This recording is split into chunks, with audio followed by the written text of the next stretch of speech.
Bonjour à tous. Bienvenue au Bonjour à matinée. tous. Bonjour, bienvenue pour cette deuxième journée des matinées connectées. Donc aujourd'hui, on va faire un focus sur les environnements industriels et l'OT. Comme on vous l'a présenté hier, donc on passe 3 matinées ensemble pour partager sur vos sujets de sécurité du moment, en partenariat avec le CESIN, pour lequel de nombreux membres ont accepté de témoigner, de collaborer. Le thème global de ces matinées connectées, c'est Level Up. L'idée, c'est de vous aider à grimper les marches vers une plus forte maturité cyber et une meilleure protection de vos organisations. Et aujourd'hui, on a une journée donc dédiée à l'OT et je passe sans plus tarder le micro à Stéphane Potier, le responsable de notre offre et spécialiste de ces environnements. Bonjour à tous. Merci Benjamin. Donc aujourd'hui, on va vous présenter le sujet de la cybersécurité industrielle, OT.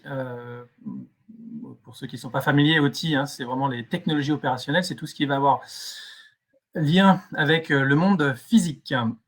Donc en termes aujourd'hui des présentations qu'on va vous faire, donc merci à Iman Radwani qui est groupe CISO chez Legrand de nous présenter le lab cybersécurité industrielle du CESIN. Donc le CESIN s'est doté il y a quelques années d'un lab spécifique à la cybersécurité industrielle. Donc Iman nous fera un petit résumé sur les activités de ce lab, la raison d'être de ce lab. Je vous présenterai quelques slides sur la démarche de cybersécurité OT, comment la démarrer, quels sont les grands enjeux de cette cybersécurité industrielle. Ensuite, on aura Sébastien Calba, qui est directeur audit chez Advance, qui sera accompagné d'Iman Ferreira, qui est RSSI industriel chez FIV, qui nous parlerait un petit peu de la partie audit, test d'intrusion, sur les systèmes industriels qui ont une particularité, c'est que souvent, on fait des tests d'intrusion alors que les systèmes industriels sont en fonctionnement. Et donc ça amène tout un tas de contraintes que Sébastien et Itamar vous partageront. Et ensuite, on finira donc cette matinée connectée par une vision SOC, SOC OT. Le SOC OT a pas mal de particularités par rapport à un SOC IT.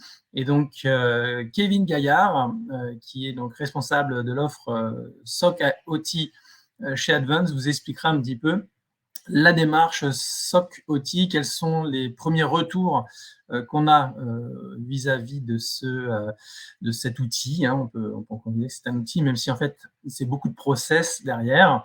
Et on aura comme ça un petit point de vue d'expert. Iman a des petits problèmes de caméra, mais j'espère que c'est bon au niveau du son. Iman, Oui, alors, je vous entends en tout cas. Est-ce que vous m'entendez bien? très bien, merci. Très bien. Donc désolée effectivement pour les problèmes de caméra. Donc bonjour à tous, je m'appelle Iman Radwani et je suis RSSI du groupe Legrand. Mon rôle englobe la sécurité des systèmes d'information et aussi la sécurité des systèmes industriels ou des sites industriels. Donc avant de présenter le lab, je voulais juste expliquer pourquoi j'ai rejoint le lab à travers une petite présentation de mon parcours. Donc en fait, j'ai un parcours assez classique. J'ai démarré en tant que consultante dans les réseaux télécoms et ensuite je me suis reconvertie au monde de la cybersécurité. Donc comme je pense une bonne partie des personnes, des responsables cyber de ma génération. J'ai travaillé d'abord dans le conseil en cyber, puis dans l'assurance, la cybersécurité dans une assurance et puis depuis un peu plus de 3 ans dans le monde de l'industrie. Et quand j'ai rejoint le monde de l'industrie, j'ai ressenti le besoin d'être dans une communauté avec des personnes qui ont des contextes similaires aux miens pour échanger sur les problématiques qu'on rencontre par rapport aux sites industriels. Car ce que j'ai constaté, c'est que les objectifs de sécurité sont les mêmes, sont similaires entre l'IT et l'OT, mais par contre, la façon de les mettre en application va être différente parce qu'on a des contraintes opérationnelles qui sont un peu différentes. Donc, par exemple, la présence de comptes génériques, la durée de vie et l'obsolescence des équipements qu'il va falloir prendre en compte, l'installation des outils de sécurité dans les systèmes industriels qui peut amener aussi des impacts. Donc voilà, c'était important d'échanger avec mes pairs. Donc j'ai rejoint le lab Cézanne à ce moment-là et lab OT du Cézanne à ce moment-là et donc je vais vous présenter un peu plus ce que fait le lab. Donc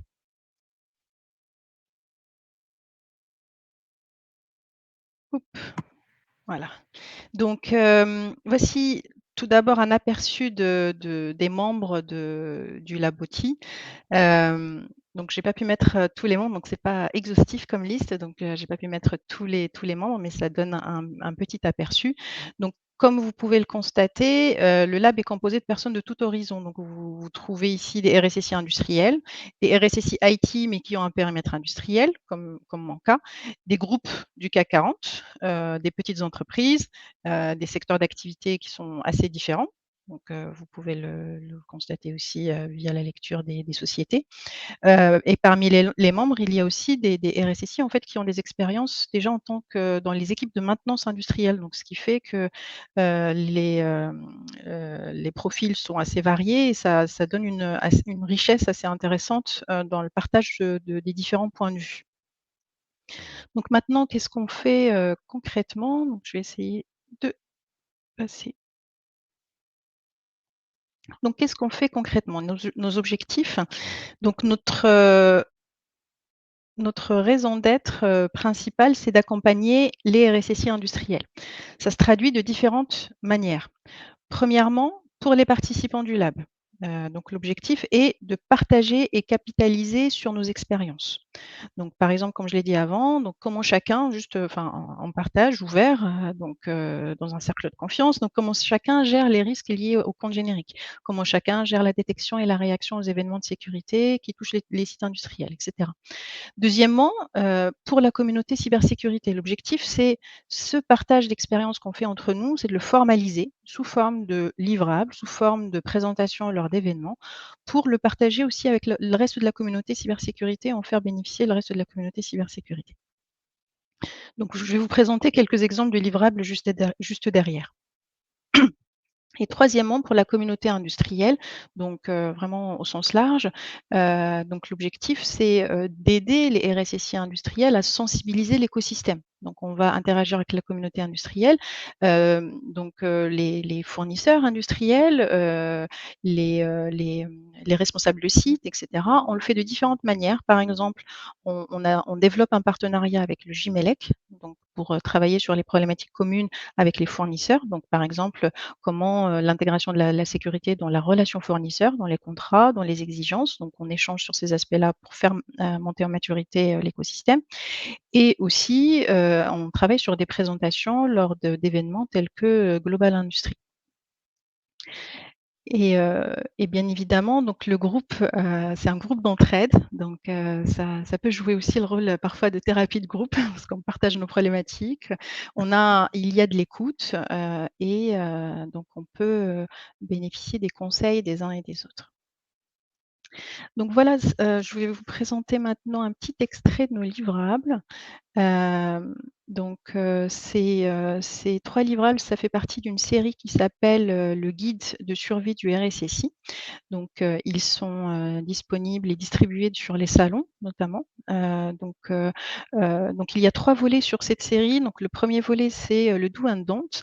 Ce guide permet de sensibiliser les RSSI au contexte industriel et partager aussi nos erreurs.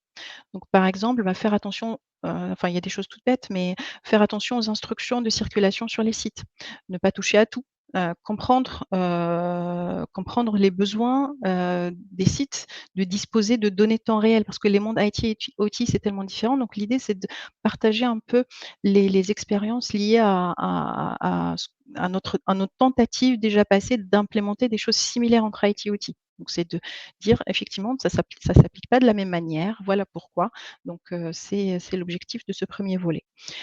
Ensuite, le 2e volet, c'est les 10 questions clés pour un premier contact réussi. Donc ça donne quelques questions qui vont permettre au RSSI industriel d'appréhender, le contexte, de poser, justement des questions, sur site, pour mieux comprendre le métier et évaluer le besoin sécurité de son métier. Et finalement, le 3e volet, c'est le glossaire. Donc ça donne des éléments de langage, de vocabulaire commun entre IT et OT. Par exemple, c'est quoi un automate? C'est quoi un AGV? Que veut dire ASOP? Ça peut être des termes industriels qui vont aider les RSSI à comprendre, cette terminologie. Ça contient aussi des termes de sécurité IT pour les équipes industrielles. Et le dernier livrable sur lequel on travaille actuellement, qui a déjà été publié, c'est l'analyse de risque.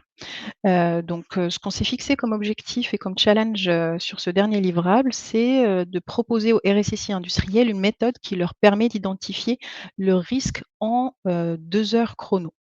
En effet, on connaît tous, je crois que le slide est passé un peu vite.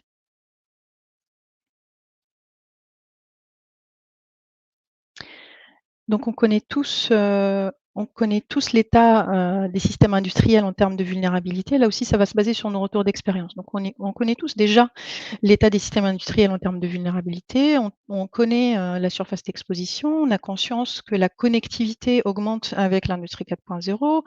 Hem et la digitalisation. On guide sur comment trouver, se poser la question sur les événements redoutés en échangeant avec les métiers. On peut estimer, on a des critères d'estimation d'impact, ce qui permet d'aller assez rapidement, à un résultat d'analyse de risque sans y passer beaucoup de temps et se concentrer vraiment sur le plan d'action associé.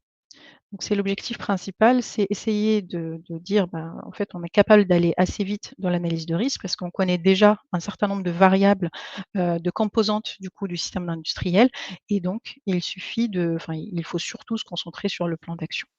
On partage aussi quelques conseils, par exemple, le fait de travailler avec les directions des assurances, qui peut aider à guider sur les impacts. Le fait aussi d'utiliser les guides de classification de l'ANSSI ça permet aux gros industriels du coup de prioriser les sites, donc c'est une bonne base pour prioriser les sites. Donc voilà. Donc je suis à la fin, donc j'espère que cette présentation vous a donné un aperçu, de nos activités et si vous avez des questions, n'hésitez pas. Merci Iman. Oui, vous posez les questions dans le chat, hein, si vous en avez. On y répondra soit au fil de l'eau, soit dans la partie questions-réponses. On a réservé un petit peu de temps après chaque présentation. Merci Iman. Et donc je note aussi que le ton des livrables est assez décalé et on s'amuse beaucoup finalement dans ce lab. C'est un point important parce que c'est vrai que c'est un métier qui n'est pas forcément facile et ça permet aussi d'échanger entre experts mais de manière détendue et c'est très agréable. Exactement. Alors, donc je vais vous présenter maintenant la partie un petit peu cybersécurité OT avec des grandes généralités. Donc moi, je suis responsable de l'offre cybersécurité industrielle OT IoT chez Advance depuis maintenant un petit peu plus de 2 ans. Et j'ai un passé plutôt dans l'industrie. J'ai travaillé dans plusieurs industries, les télécommunications, l'énergie, les automatismes. Et donc, je connais plutôt bien tout ce qui va être automate et autres systèmes SCADA. Alors déjà, juste pour remettre, pour certains d'entre vous qui ne connaîtriez pas forcément très bien de quoi on parle quand on parle d'OT, j'aime beaucoup ce schéma qui montre de quoi on parle quand on parle de cybersécurité OT. C'est vraiment les 4 couches du bas qui sont en bleu, qui sont en lien avec le monde physique, qui vont intégrer des équipements qui peuvent ressembler à des équipements IT. On va avoir des serveurs, on va avoir des PC, Windows même. Il n'y a pas de souci d'un point de vue plateforme matérielle. On est des fois très similaire dans les couches de supervision, de contrôle et de gestion des opérations à un environnement matériel IT. Mais la grosse différence, c'est qu'on va gérer des données opérationnelles dans un contexte opérationnel. Et ça, ça met des contraintes très spécifiques. Et puis, bien sûr, dans les couches basses, là, on va retrouver des choses qui sont totalement spécifiques à l'outil, avec des automates, des capteurs, des actionneurs, des robots, qu'on va, je dirais, être en mesure de gérer avec des systèmes de contrôle commande industriel. L'OT à gauche, on voit, c'est pas que des machines, c'est pas que des usines, c'est aussi tout ce qui va être dans les bâtiments, la gestion technique des bâtiments, la climatisation, l'aération, le chauffage, la vidéosurveillance, tout ce qui va être contrôle d'accès également. On est en lien avec le monde physique, avec le contrôle, on appelle ça d'ailleurs le contrôle physique sur site. Donc c'est pas forcément uniquement la partie automatisme, c'est tout ce qui va être en lien finalement, non pas avec des données virtuelles sur un data center, mais en lien avec le monde physique, en interaction. Alors, quelles sont les spécificités des systèmes industriels OT ? La première, qui est très importante, c'est cette notion de production 24/7, 365. Les systèmes ne s'arrêtent jamais, la disponibilité et l'intégrité sont la priorité. Et ça a un impact fort aussi sur la partie cyber. On ne peut pas s'amuser à mettre à jour des systèmes très régulièrement. On ne peut pas non plus faire des tests d'intrusion de manière, je dirais, un petit peu acharnée sur ces systèmes-là parce que les arrêts de production coûtent extrêmement cher. Et d'un point de vue cyber, de la même façon, on ne peut pas trop avoir des systèmes de réaction automatisés. Hein. On parle beaucoup d'EDR aujourd'hui, qui ont une réponse un petit peu automatisée à un incident de cyber. Sur la partie industrielle, c'est souvent relativement peu accepté et peu acceptable. On ne va pas aller isoler un asset ou couper un flux. Le risque est trop important pour la sûreté de l'installation. La durée de vie des équipements est très élevée. Hein. Je mets supérieur à 15 ans, mais on a jusqu'à 40, 50, 60 ans des fois pour les systèmes extrêmement, je dirais, qui vivent très longtemps. On pense aux centrales, on pense aux systèmes ferroviaires. Et donc ces systèmes-là qui sont installés aujourd'hui, ils n'ont pas du tout été conçus pour être connectés. Et aujourd'hui, on les connecte. On connecte en tout cas ces systèmes industriels. Et on va le voir, ça pose des problèmes relativement importants. Et bien entendu, la gestion des vulnérabilités, on ne peut pas du tout le gérer comme un système IT. On ne peut pas faire le patch Tuesday. C'est très difficile parce qu'on ne peut pas arrêter les systèmes. Il n'y a pas la culture de la mise à jour sur les systèmes industriels. Et donc ça a un impact très fort aussi sur la façon de gérer la cybersécurité de ces installations. Et enfin, comme j'ai déjà dit, l'interaction avec le monde physique vient avec son lot de risques. Aujourd'hui, clairement, on a un risque extrêmement fort pour l'homme, pour l'environnement, pour l'actif industriel lui-même. Et une cyberattaque va avoir des conséquences qui peuvent être bien plus dramatiques qu'une cyberattaque sur un système IT sur lequel on va potentiellement bloquer le fonctionnement de l'entreprise. Donc là, on va avoir une perte d'argent et d'actifs pour l'entreprise. Mais sur les systèmes industriels, ça peut conduire à des situations réellement catastrophiques. Alors, les vecteurs d'attaque sur les systèmes industriels, donc la clé USB, le média amovible, était le vecteur d'attaque principal il y a quelques temps. L'occurrence des attaques par média amovible avait largement baissé ces dernières années pour être remplacé par tout ce qui est accès distant, les petits boîtiers bleus qu'on voit en haut à gauche de Remote Access qui se sont développés de manière exponentielle durant la crise Covid parce qu'il a fallu continuer d'opérer les systèmes industriels à distance, forcément. Donc, ça a été extrêmement... oui, le slide, je repasse, pardon. Ça a été extrêmement important de pouvoir continuer à accéder aux systèmes industriels à distance. Et donc, ces boîtiers se sont développés. Et donc, justement, ils ont mis de la connectivité sur les systèmes industriels qui n'étaient pas conçus pour être connectés. Et ça lève tout un tas de soucis. Le phishing, alors le phishing sur les systèmes industriels, il est limité parce qu'il y a peu de systèmes industriels qui ont des communications par mail. Généralement, ça passe plutôt le filtre et ça s'arrête plutôt au niveau de l'IT. Mais on voit quand même de plus en plus des PC bureautiques dans les systèmes industriels, connectés sur les systèmes industriels sur lesquels les responsables d'équipe peuvent avoir accès à leur mail. Et là, donc, point d'attention, le phishing, vous le savez, dans l'IT, aujourd'hui, c'est une des causes numéro 1 des attaques. Ça commence à se développer aussi dans la partie OT. Le rebond via fournisseur, là, on a deux exemples ces derniers jours d'attaques sur les systèmes industriels avec rebond via fournisseur. Ça, c'est le risque numéro 1 aujourd'hui, clairement, sur les systèmes industriels. Les grands industriels français aujourd'hui ont une démarche cyber, et Iman le présentait il y a quelques minutes, qui est assez mature.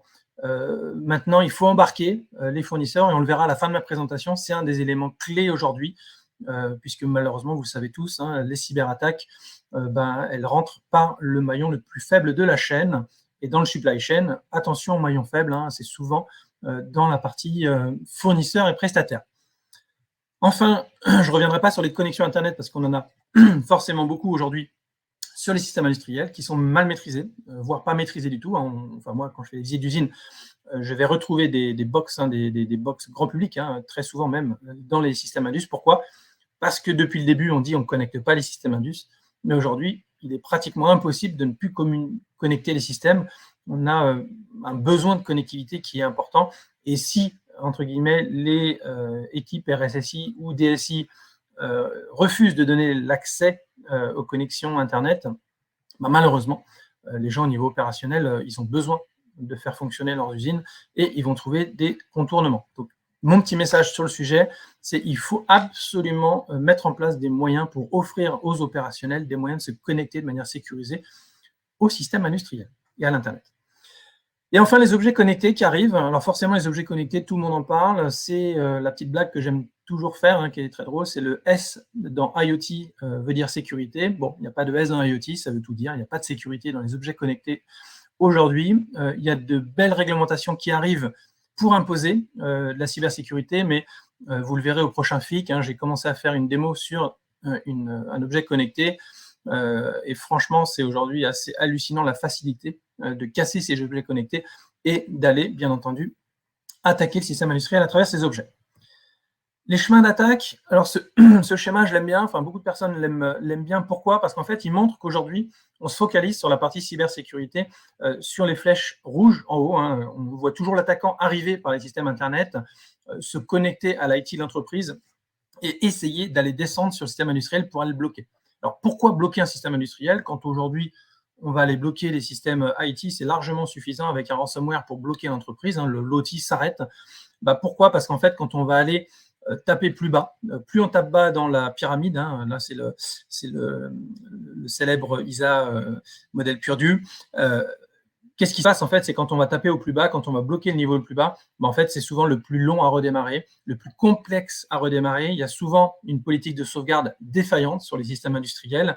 Et en fait, si l'attaquant arrive à attaquer les couches basses, on est garanti qu'il y a un arrêt de production qui va se prolonger et qui va mettre une pression énorme sur l'industriel parce que là, il n'y a plus de prod. L'arrêt de production fait qu'il n'y a plus de livraison, plus d'expédition et forcément plus de revenus. Une image sur l'entreprise qui est assez dramatique. Et donc ça, c'est vraiment un point clé. Alors, cette flèche verte qu'on voit, hein, qui descend de l'IT vers l'OT, aujourd'hui, elle est plutôt pas mal sécurisée. La majorité quand même de nos clients, aujourd'hui, on le voit, protègent avec des pare-feux cet espace de séparation entre l'IT et l'OT. Certains mettent des DMZ, avec double firewall, hein, c'est toujours moi ce que je recommande, hein, du double firewall de deux marques différentes, hein, pour séparer l'IT, l'OT, un firewall IT maîtrisé par l'IT, un firewall OT maîtrisé par l'OT, c'est l'idéal. Donc cette flèche verte, elle est plutôt aujourd'hui difficile à passer pour les attaquants, mais on le voit, ils vont s'attaquer directement au système Indus par les flèches bleues, la télémaintenance, les accès Internet pour collecter de la donnée, les flèches oranges sur la partie de connexion directe aux IoT. Moi, je le vois en usine, il y a très souvent des objets connectés qui ont des connectivités directes au cloud. Hein, ça passe par le Wi-Fi de l'entreprise et ça va sur le cloud. C'est connecté au système Indus. Ça, c'est des portes d'entrée rêvées pour les attaquants. Ils arrivent directement sur le système industriel. Ils bypassent complètement ce qui a été mis en place par le RSSI, parce que le RSSI, lui, il va s'attacher à ce petit chemin vert principalement aujourd'hui.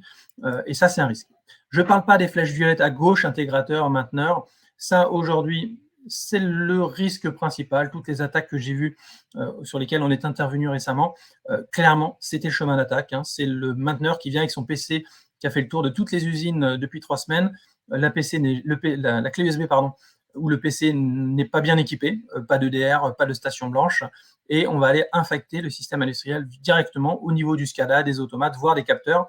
L'attaquant là-dessus, une fois que le malware est dans le PC du mainteneur, il cherche son chemin assez facilement. Donc ces chemins-là, c'est juste pour vous dire qu'il est important aujourd'hui de ne pas se focaliser sur la petite flèche verte, hein, qui va faire la rupture IT-OT, mais il faut voir la cybersécurité OT dans sa globalité. Donc, pour ça, nous, côté Advance, bien sûr, on a une approche 360 de la cybersécurité et je ne vais pas aller trop longtemps sur ce slide pour pas non plus trop déraper au niveau du timing. Mais ce qui est hyper important, c'est de commencer pour moi sur la partie recover, sur la partie vraiment, on a eu un incident. Pourquoi? Parce qu'en fait, le temps qu'on travaille avec vous pour mettre en place ce plan de cybersécurité, il va falloir plusieurs années. Il ne faut pas se voiler la face. Hein. Sécuriser un système d'environnement industriel, ça prend 3-4 ans. Et d'ici là, vous avez de fortes chances d'être soumis à une attaque, malheureusement. Et donc, il faut absolument, en priorité, prévoir tout ce qui va être sauvegarde, plan de continuité d'activité, plan de reprise d'activité. Pourquoi? Parce que si vous avez une attaque, ce qu'il faut, c'est être en mesure de redémarrer le plus rapidement. Donc, ce côté recover, pour moi, c'est la priorité. On commence par là. Et malheureusement, aujourd'hui, tout le monde commence par une cartographie, par l'identification des risques. Donc, analyse de risque, cartographie, tout le monde commence par ça. C'est très bien. Mais malheureusement, aujourd'hui, il ne faut pas uniquement se contenter à ça, il faut aussi se préparer en attendant de mettre tout en place les mesures de sécurité sur la protection. La détection, il est hyper important d'avoir des moyens de détection sur les systèmes Indus. Pourquoi? Parce que les attaquants connaissent peu les systèmes industriels, heureusement aujourd'hui. Et donc, du coup, quand ils vont attaquer un système industriel, la phase d'exploration va être assez longue. Et ça, si on a des moyens de détection, c'est le bonheur. Pourquoi? Parce qu'on va les voir rentrer, on va voir ce qu'ils sont en train d'essayer de faire, et on a le temps de les bloquer avant qu'ils aient le temps, eux, de faire du mal sur l'installation. Donc, sans détection, malheureusement, on subit. L'attaquant est là depuis 2, 3, 4, 6 mois. On aurait pu le bloquer depuis le début, mais on n'avait pas de moyen de détection sur la partie industrielle elle-même, et ça, c'est dommage. Donc là-dessus, vraiment, je vous invite à avoir la plus grande vigilance. Et puis, bien sûr, la réponse suite à un incident de sécurité, avec tout ce qui va être équipe CERT et CISERT. Donc là, nous, côté Advance, on vous accompagne vraiment sur ces 5 aspects. Alors, ce qui est hyper important pour nous, côté Advance, en tout cas, c'est de ne pas uniquement protéger les usines, les systèmes de production, donc ce qu'on voit à droite, ce qu'on appelle le système. Bien sûr, là-dessus, on va aller nous faire absolument tous nos services d'audit, de tests d'intrusion, de conseils, de conformité, d'homologation, de sécurité opérationnelle avec la surveillance par un SOC, le CERT pour la réponse à incident. Donc ça, nous, là-dessus, bien entendu, c'est une démarche qu'on a auprès de nos clients IT et OT. Mais ce sur quoi moi je mets l'accent et qui me paraît extrêmement important, c'est aussi de sécuriser les systèmes, les machines, les sous-systèmes, entre guillemets, qui composent une installation industrielle. Pourquoi? Parce qu'en fait, quand ils sont, je dirais, testés en amont chez le fabricant, et on le verra un petit peu dans une autre partie du webinaire, Sébastien en parlera un petit peu, sur la partie test d'intrusion sur ces sous-systèmes-là. Mais en fait, quand ils sont en usine, il est très difficile d'aller attaquer de manière forte ces systèmes parce qu'ils sont en production. Et donc là, nous, l'idée, c'est vraiment de travailler avec les fabricants de machines pour être en mesure d'aller vraiment identifier leurs failles, leurs vulnérabilités et de les corriger en phase amont. Ce qui fait que quand elles sont introduites dans les usines, ces machines, elles sont déjà plus ou moins bien sécurisées. Et on continue. Une machine est fabriquée de différents composants, de différents éléments, que ce soit du matériel ou du logiciel. Et bien là, on le verra aussi avec l'intervention d'Itamar. On le voit à gauche, le beau petit boîtier rose-violet. C'est un boîtier donc, fait par FIV Cortex, une des filiales de FIV, qu'on va aller rajouter dans les machines, dans les systèmes, dans les sous-systèmes. Et bien là, l'intérêt, c'est qu'on va aller travailler directement avec les fabricants de composants pour leur faire subir un stress intense, je pense qu'Itamar en parlera, pour vraiment identifier leur vulnérabilité au plus tôt. Là, sur les systèmes sur étagère, on peut vraiment les maltraiter. Et ça, c'est extrêmement intéressant de travailler sur ces différents, finalement, systèmes, sous-systèmes et composants, et de ne pas se limiter aux tests d'intrusion, finalement, sur les usines. Alors, ce qui est important pour nous, on l'a vu, Iman nous a présenté le CESA. En fait, il y a des organisations professionnelles derrière ces différents périmètres. Donc, le CESA, qui est vraiment le club des RSSI. Donc là, on va être plutôt sur la partie des end-users, des utilisateurs, des usines, des systèmes de production. Mais on a aussi, à l'opposé, Iman en parle un petit peu, le JMELEC, qui est le syndicat de la filière électronumérique. Donc là, on va retrouver tout un tas de fabricants de composants, d'automatismes, comme Schneider, comme Siemens, ABB et autres. Et là, ce qui est très intéressant, c'est qu'on va, nous, côté cybersécurité, mettre l'accent sur l'importance du security by design dans ces composants. Et puis, au milieu, il y a aussi d'autres associations, comme le GPIA, qui est le groupement des constructeurs de machines du monde agroalimentaire principalement.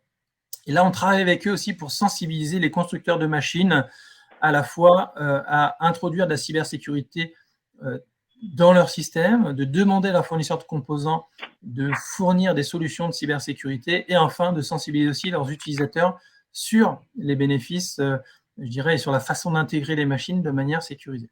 Donc là, je dirais que pour moi, il est hyper important d'avoir vraiment tout cet écosystème sensibilisé à la cybersécurité. Et en tout cas, chez Advance, on est membre au moins des 3, parce qu'on a aussi d'autres clubs dans lesquels on est actif, mais ces 3-là sont assez représentatifs pour moi de ce qu'il faut faire aujourd'hui en termes de périmètre cyber.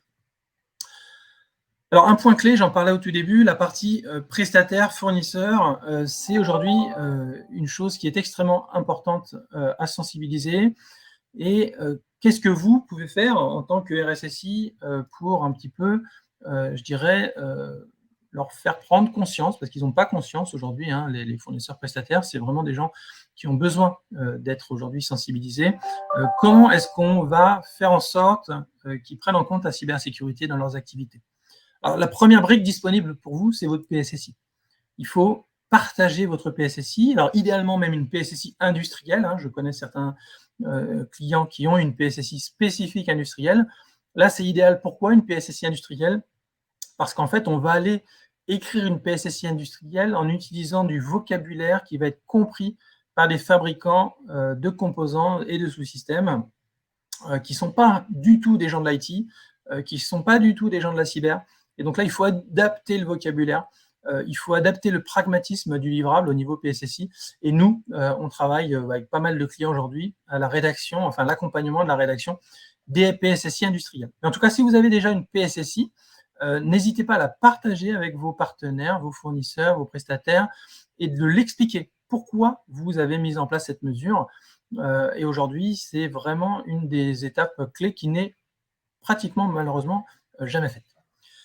La deuxième brique que vous pouvez employer, c'est le cahier d'exigence. Aujourd'hui, vous devez contractualiser avec vos fournisseurs et prestataires un cahier d'exigence sur la cybersécurité industrielle. Nous, on accompagne aujourd'hui pas mal des communautés urbaines, des agglomérations qui vont, je dirais, exiger des vraiment exigences cyber très pragmatiques auprès de tous leurs fournisseurs et prestataires. Et ça, c'est extrêmement efficace. Il reste l'audit. Alors ça, c'est pas toujours facile, mais on commence à le voir de plus en plus. Un industriel qui nous demande d'aller auditer ses fournisseurs et ses prestataires. Alors, il faut le faire de manière intelligente, pas forcément avec le côté bâton. Il faut toujours y aller de manière extrêmement pédagogique. Pour moi, c'est hyper important. Mais c'est vrai qu'on le voit, c'est de plus en plus demandé par nos clients de dire s'il vous plaît, là aujourd'hui, j'ai un doute sur mon fournisseur au niveau de son niveau de cybersécurité. Est-ce que vous pouvez aller l'auditer? Et ça, c'est extrêmement riche en général et je peux vous garantir que les résultats, souvent, il y a des quick wins parce qu'aujourd'hui, moi, ce que je vois dans 90% des cas, c'est que votre fournisseur, votre prestataire, clairement, il va souvent avoir des mots de passe qui vont être les mêmes pour tous ces systèmes installés chez tous ses clients et ils sont souvent connus des équipes de maintenance et ça fuite assez rapidement. Et du coup, la connexion légitime via un compte fournisseur, aujourd'hui, c'est un risque extrêmement fort. Et donc, d'aller expliquer déjà à un fournisseur pourquoi est-ce qu'il doit mettre en place la double authentification, pourquoi il ne doit pas utiliser le même mot de passe chez tous ses clients. Déjà, ça, c'est une première étape qui est basique, mais qui va vous, franchement, faire monter d'un niveau de sécurité extrêmement rapidement. Et ensuite, la certification, alors ça, très honnêtement, aujourd'hui, on ne le rencontre pas. Je le pousse, pourquoi, dans ce slide? Parce que c'est une démarche. On voit une question qui est arrivée sur la NIS 2 qui va imposer à la supply chain. La NIS 2, pour l'instant, son périmètre n'est pas totalement défini. Il est en cours de définition.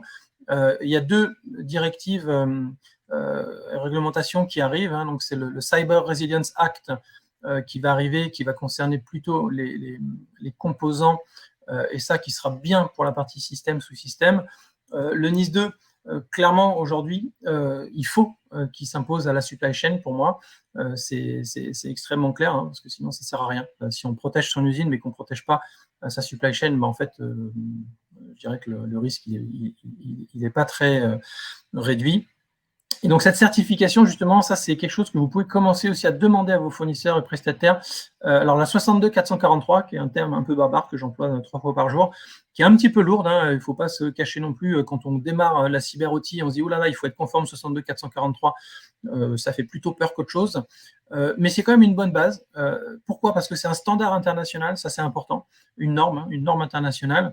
Et il y a une spécificité, c'est que la partie 2-4, elle est justement destinée aux fournisseurs de services sur le système de contrôle industriel. Et ça, c'est très intéressant parce que vous pouvez très bien demander à vos fournisseurs de services de se faire certifier IEC 62443, la partie 2.4. Et ça, c'est relativement intéressant. Pourquoi? Parce que, en fait, si vous mettiez ça dans un cahier des charges, ça va au moins leur faire se poser la question. Ils vont regarder cette norme et se dire qu'est-ce que ça impose? Et ça, c'est vraiment intéressant. Je vous invite à la lire. Je n'aurai pas le temps de la détailler du tout ici. Je suis déjà un petit peu en retard. Mais franchement, ravi en tout cas d'échanger sur cet aspect-là avec vous en dehors de ce webinaire. Et enfin, pour finir, je crois que c'est mon dernier slide, un exemple de ce qu'on fait nous aussi côté Advance. L'idée, hein, c'est de mettre en relation un client et un fournisseur. On l'a fait à 2 reprises cette année. Pourquoi? Parce qu'en fait, aujourd'hui, les clients, les fournisseurs, souvent, ils n'ont pas le bon niveau, ils n'arrivent pas à trouver le bon niveau de dialogue. Le client va avoir en face de lui un commercial, va avoir en face de lui plutôt un acheteur, et ça, c'est pas les bons niveaux de discussion. Les RSSI entre eux sont pas forcément aujourd'hui dans les mêmes groupes de travail, ils n'arrivent pas bien à discuter. Et en fait, nous, ce qu'on a fait, c'est qu'on a vraiment, puisqu'on travaillait, on avait la chance de travailler à la fois à protéger le fournisseur et protéger le client. On leur dit, écoutez, aujourd'hui, nous, il nous semble intéressant que vous puissiez discuter entre vous. Vous avez en fait finalement un problème de compréhension et de dialogue. Mettons-nous autour de la table, tous les trois, et discutons. Et en fait, là, c'est hyper intéressant, c'est que du coup, le fournisseur, dans ce cas-là, il a intégré la cyber dans ses solutions et il a compris quelles étaient les attentes du client. Et finalement, ça augmente le niveau de sécurité du SI industriel du client, hein, et donc c'est vraiment l'objectif est atteint. Et du coup, le fournisseur, du coup, il a mis son PAS, hein, le plan d'assurance sécurité en œuvre, pour lui expliquer comment il se mettait, comment il se conformait aux exigences définies par le client. Et finalement, en fait, ils étaient très contents tous les deux parce que enfin, le fournisseur avait compris les exigences de son client et ce qu'il avait à faire, il l'a mis dans sa roadmap et le client était extrêmement satisfait aussi. Pourquoi? Parce qu'en fait, il était en mesure de voir la roadmap de son fournisseur et de se dire, OK, aujourd'hui, il n'y a pas de protocole sécurisé, les mots de passe, ils transitent en clair sur mon réseau, c'est le même mot de passe pour tout le monde, mais je sais que dans 3 mois, le même mot de passe pour tout le monde, c'est fini. Je sais que dans 6 mois, il y aura un protocole sécurisé. Je sais que dans 9 mois, j'aurai de la double authentification pour les accès. Donc ça, c'est des choses extrêmement intéressantes parce que ça rassure tout le monde et globalement, ça fait monter de manière extrêmement rapide la sécurité des installations. Voilà, c'était mon dernier slide. Alors, il y a eu quelques questions. Je propose de les prendre maintenant. Alors, il y en a plutôt pas mal. Alors, quand vous parlez d'audit, de quel type d'audit parlez-vous? Audit sur site, questionnaire, des outils de type Vibervadis ou Bidside VRM sur ce type de prestataire. Oui, alors les audits, c'est de l'audit, en effet, sur site, hein, c'est du vrai audit chez le prestataire. Donc, audit sur site avec questionnaire, avec entretien et avec assez régulièrement aussi du test d'intrusion qui va être demandé par le client. Et j'ai vu que Benjamin avait répondu, ce n'était pas une question. Donc, écoutez, n'hésitez pas à continuer à poser vos questions. S'il reste un peu de temps, on y répondra à la fin. Donc, je laisse la parole maintenant à mon collègue Sébastien. Je coupe le micro.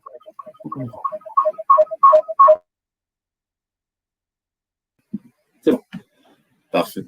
Bonjour à tous. Donc Sébastien Calbar. Donc comme Stéphane l'a décrit, donc je fais partie de l'équipe audit chez Advance qui réalise tout ce qui est audit technique et test d'intrusion depuis un peu plus de 12 ans. Et justement, je suis en charge un peu de cette offre sur la partie OT. Et donc, on souhaitait justement vous faire un retour un petit peu sur ces audits en milieu industriel, notre expérience, et avoir justement un retour d'expérience aussi de la part de Itamar, avec qui nous avons travaillé pour plusieurs entités du groupe FIV. Alors rapidement, juste quelques chiffres sur l'équipe audit chez Advance. En fait, depuis le Covid, on a vraiment eu une explosion, en tout cas, de demandes d'audit en environnement industriel. Donc, on a dû structurer, se former. Avant, c'est vrai que c'était assez à la marge. On avait quelques auditeurs qui étaient vraiment spécialisés sur ce périmètre-là. Et là, on voit vraiment, en tout cas, qu'il y a une forte demande directement de la part de l'OT. Avant, ça venait plus de la partie IT. Ça nous a poussé finalement à mettre en place tout un processus de formation de nos auditeurs. Aujourd'hui, on a la moitié de l'équipe, donc 25 auditeurs qui sont formés. Donc, il y a des très bonnes formations en France qui sont dispensées. Je pense notamment à HS2, où on a des très bonnes formations, des formations Sens. Donc, on les forme et ce qui nous permet d'avoir en tout cas des audits qualitatifs, à la fois des audits plus organisationnels, des audits d'architecture, configuration, mais également des tests d'intrusion, on verra, où il faudra avoir une méthodologie assez spécifique. Donc l'année dernière, pour vous donner quelques chiffres, on a fait plus de 600 jours d'audit vraiment industriels, également des audits PASI LPM pour l'homologation. Donc là également, il y a une forte augmentation de ce type de demande. Et là, on parle vraiment des audits complets, hein, avec pas uniquement un test d'intrusion, mais vraiment de l'architecture, l'organisationnel, des audits de configuration, donc des audits assez complets. Alors, quand justement on parle d'audit en environnement industriel, on ne peut pas y aller tête baissée comme on le ferait sur un périmètre IT. Comme Stéphane l'indiquait tout à l'heure, on a vraiment en tout cas des environnements qui sont souvent anciens et donc qui sont assez sensibles en tout cas à toute attaque réseau, des équipements qui ont été reliés après au réseau. Donc voilà, c'est des équipements qui faut vraiment très attention, des machines assez sensibles. Également sur ces environnements dans une usine, dans un entrepôt, malheureusement, on trouve souvent qu'il y a peu de cloisonnement réseau. Et vu qu'il y a aussi l'utilisation de protocoles assez spécifiques, là où l'auditeur doit faire très attention quand il est dans une démarche intrusive, c'est que quand il peut mener une requête ou des actions automatisées, ça peut aller en cascade et faire tomber tout le réseau puisqu'il n'y a pas de cloisonnement. On n'est des fois pas limité juste à une chaîne de production, mais on peut aller beaucoup plus loin. Donc, c'est vraiment un environnement assez sensible. Et donc, il faudra adapter notre démarche.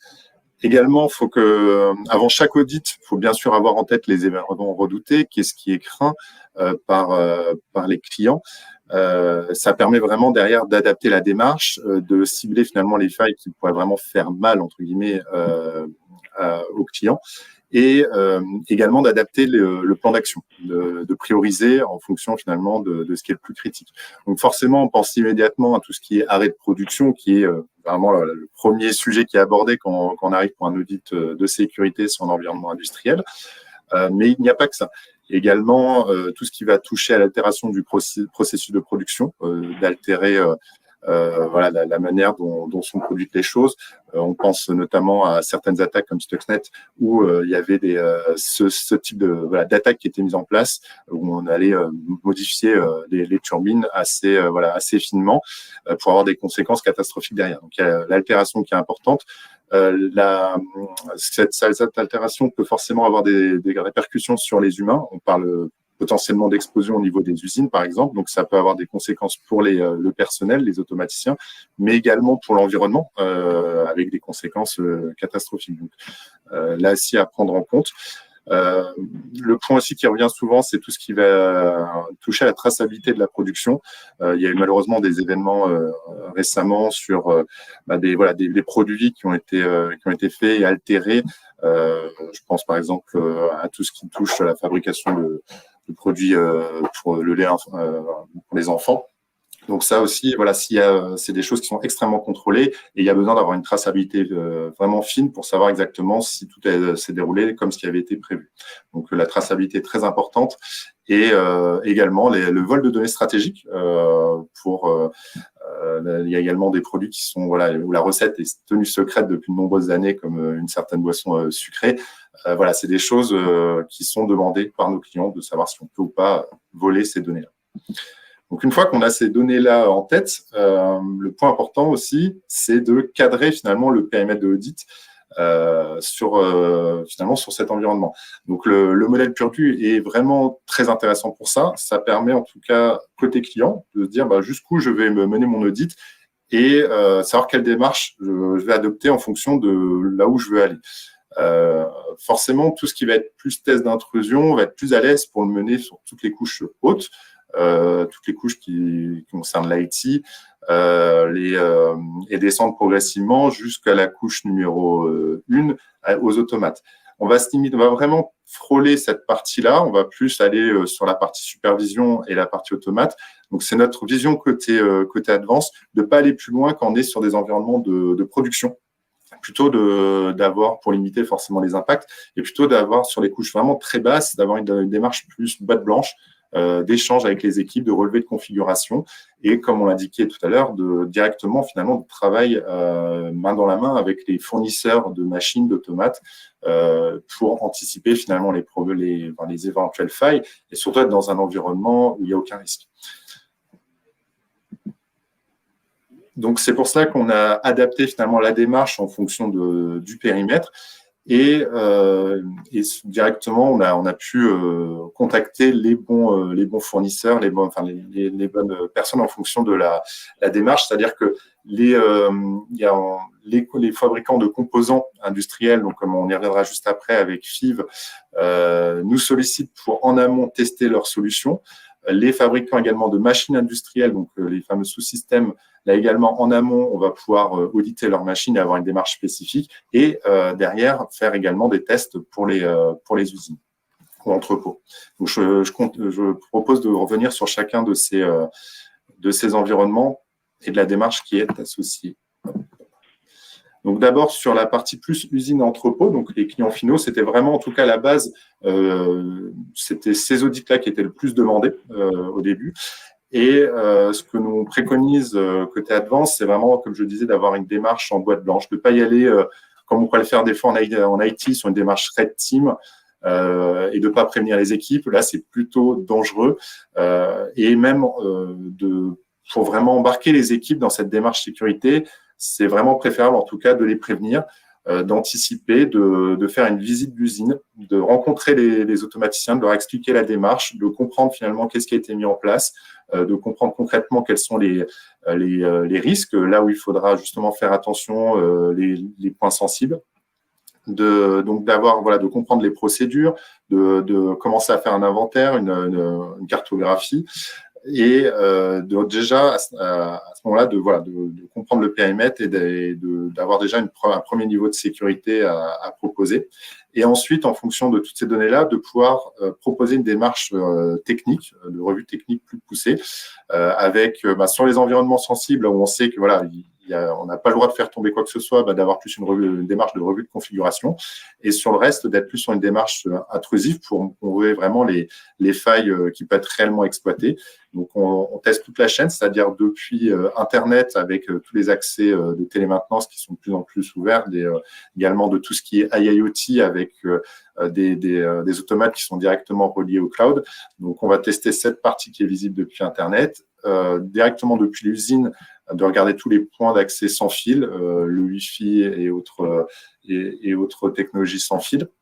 Et après, des tests directement depuis un accès filaire au réseau OT. Alors, pour la première partie plus en mode boîte blanche, cette démarche-là, elle est basée forcément sur les bonnes pratiques de sécurité. Je vous ai mis quelques exemples qui sont un peu les livres de chevet des auditeurs. Il y a l'ANSSI qui a fait déjà pas mal de boulot depuis nombreuses années avec les guides tels maîtriser la SSI pour les systèmes industriels. Et comme Stéphane l'évoquait tout à l'heure, également l'IEC 62443 qui s'adapte en tout cas à tous les acteurs industriels. Et le NIST forcément également côté plus aux États-Unis, qui a un très bon référentiel également, qui reprend les bonnes pratiques en milieu industriel. Comme on l'a indiqué tout à l'heure, c'est vrai que ces guides-là sont assez volumineux, il y a pas mal de chapitres. Notre démarche, ça a été vraiment d'adapter en tout cas toutes ces données-là sous forme d'une checklist pour reprendre vraiment un petit peu le b.a.-ba, les bonnes pratiques, et d'adapter en tout cas cette grille et cette checklist en fonction de la maturité du client. Et cette liste vraiment en tout cas est à co-construire avec nos clients et les automaticiens, les personnes sur place. C'est vraiment le but, c'est de les embarquer et de voir comment en tout cas ils peuvent mettre progressivement les différentes bonnes pratiques de sécurité. Donc, il y a cette partie qui est plus de état des lieux, cartographie. Et après, on propose donc effectivement une démarche de test d'intrusion pour montrer concrètement les risques. Cette démarche, en tout cas, comme je le répète, en tout cas, on conseille même si le besoin absolu, c'est de faire un test d'intrusion, de quand même commencer par ces petits échanges, même si c'est qu'une demi-journée, en tout cas d'avoir un échange avec les équipes, d'avoir cette visibilité sur le périmètre et de comprendre finalement concrètement qu'est-ce qui va être audité, testé, et d'avoir cette visite. Donc, c'est exactement ce que je disais juste avant. Ce que je vous conseille, en tout cas en tant que également audité, c'est d'exiger à ce que l'auditeur journalise un maximum de choses. Le but vraiment, c'est de rassurer la production. Forcément, quand un auditeur arrive dans une usine, il va être surveillé. On va craindre que ces actions peuvent avoir des conséquences sur la production. Et une des meilleures façons, en tout cas, de rassurer tout le monde, c'est de dire, dans tous les cas, tout est journalisé et ça pourra apporter des preuves pour rassurer tout le monde, en tout cas, sur les actions qui auraient pu être menées, en tout cas, sur le SI industriel. Également, cette démarche de journalisation, elle a également des atouts, c'est de se mettre aussi en écoute sur le réseau, puisque finalement, sur les réseaux OT, c'est souvent assez bruyant. Il y a beaucoup de protocoles qui communiquent. Ça permet finalement aussi de faire un inventaire et une cartographie, en tout cas, des équipements via une simple écoute, sans avoir besoin de lancer tout de suite un outil automatisé. Et le dernier point que je voulais évoquer pour les bonnes pratiques, c'est d'imposer en tout cas un auditeur qui est expert dans les environnements OT, qui a déjà passé des certifications et des formations. Ça va lui permettre en tout cas de bien comprendre ce qu'il est en train de tester, de pas aller trop loin dans ses tests, et surtout dès qu'il veut utiliser des outils automatisés, qu'il les maîtrise et que vraiment il va limiter au maximum les différentes actions. Là, je vous donne quelques exemples, mais grâce à un inventaire, l'auditeur va savoir finalement les équipements, face à quel équipement il se trouve. Il va pouvoir retrouver via les datasheets notamment les ports qui sont utilisés par défaut, les services qui sont utilisés, les cibler, savoir vraiment ceux sur lesquels il faut éviter d'y aller trop fort puisqu'il y a des risques derrière. Et ce que je disais tout à l'heure, c'est quand on tombe sur des interfaces comme vous la voyez à droite, c'est de ne pas aller plus loin, de ne pas essayer de compromettre ces interfaces, de compromettre des automates. C'est juste de démontrer que on a eu accès à cette interface-là et qu'il y a des risques derrière, mais on ne va pas aller plus loin. Donc ça, c'était la démarche finalement pour les utilisateurs finaux. Et ce qui a effectivement depuis c'est vraiment en tout cas le Covid a été un vrai changement. On a constaté que derrière en tout cas les fabricants de machines industrielles et de systèmes et de composants nous contactaient puisqu'ils étaient de plus en plus finalement secoués entre guillemets par les utilisateurs finaux pour tester finalement la sécurité de leurs composants. Et donc ce qu'on préconise effectivement, c'est d'aller directement tester auprès des fournisseurs leur machine pour la tester vraiment en profondeur et pas la tester, pas juste la survoler dans un entrepôt en production. Donc pour cela, justement, on va pouvoir tester tout de A à Z sur les machines industrielles. Donc là, vous avez notamment un embouteilleur à gauche. Ce qui était intéressant, c'était qu'on a pu tester ici tout, donc que ce soit les automates, les IHM, tous les systèmes qui étaient présents dans la machine, de tester la sécurité physique, que ce soit, des fois, il y a de plus en plus de ports qui sont disponibles pour pouvoir se connecter dessus, donc c'est de tester tous ces services-là, et également la partie de supervision. Donc là également, on va pouvoir faire des audits de code, des audits un peu plus approfondis sur cette partie-là. Donc, ce qui est intéressant ici dans cette démarche, c'est qu'on est également dans une démarche boîte blanche où on va pouvoir échanger avec toutes les équipes, tous les métiers, les équipes R&D, les intégrer finalement dans la démarche sécurité, de les sensibiliser. Et comme ce qui était indiqué en bas dans le slide, c'est que finalement cette approche-là, elle va être de plus en plus finalement indispensable pour la FAT, donc Factory Acceptance Test. Donc c'est vraiment ce tampon sécurité qui va être exigé avant de pouvoir livrer la machine chez le client. Donc le dernier point que je voulais aborder, donc c'est la partie sur les audits de solutions et composants industriels. Prendre deux exemples qui ont pu être faits avec la société FIV. Alors le premier, c'était donc une plateforme de WMS, donc Warehouse Management System. Donc c'est une plateforme applicative qui va permettre finalement de gérer tout de A à Z dans un entrepôt, tout le suivi finalement des matières, des colis qui sont amenés dans les entreprises, dans les entrepôts. La manière de savoir où cette matière est dans l'entrepôt jusqu'à son expédition. Ça a de multiples avantages et notamment de savoir la traçabilité quand on pense notamment à la chaîne du froid, à tout ce qui est alimentaire. Donc c'est des outils qui deviennent de plus en plus nécessaires et qui sont branchés directement finalement sur la partie industrielle. Donc quand Phil nous a sollicité pour cet audit-là, tout de suite première question. Concrètement, quels sont les risques? Qu'est-ce que vous redoutez de plus? Donc, on pense forcément à tout ce qui est altération de données, puisqu'il y a du pilotage qui est fait derrière. L'arrêt de production, forcément, si tout cet temps, on est à l'aveugle dans l'entrepôt. Tout ce qui est traçabilité, comme j'ai évoqué avec la chaîne du froid, et également la possibilité de rebondir d'une usine à l'autre, puisque ce produit peut être installé dans l'ensemble des entrepôts d'un client et donc communiquer les uns avec les autres. Du coup, la démarche qui a été proposée, c'était vraiment de commencer par un état des lieux, avec un audit de sécurité, et qui comprend donc tout ce qui va être forcément test d'intrusion, des revues de configuration, des revues de code source avec les équipes. Ça a permis de donner un premier niveau et de voir un petit peu la maturité de la solution. Et de proposer un rapport et des plans d'action qui va permettre vraiment à la solution de grandir en sécurité et qui va bénéficier à l'ensemble des clients. Donc derrière, il y a eu tout un travail de sensibilisation auprès des équipes et d'accompagnement, la mise en place des correctifs. Et Itamar, je te laisse justement compléter sur cette partie-là qui a été menée par les équipes FIB. Oui, bien sûr. Bonjour à tous. Donc, moi, c'est Itamar. Pas, malheureusement.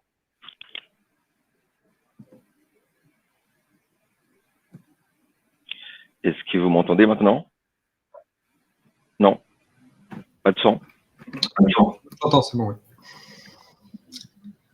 C'est bon. Désolé. Ouais, il est mis sur le...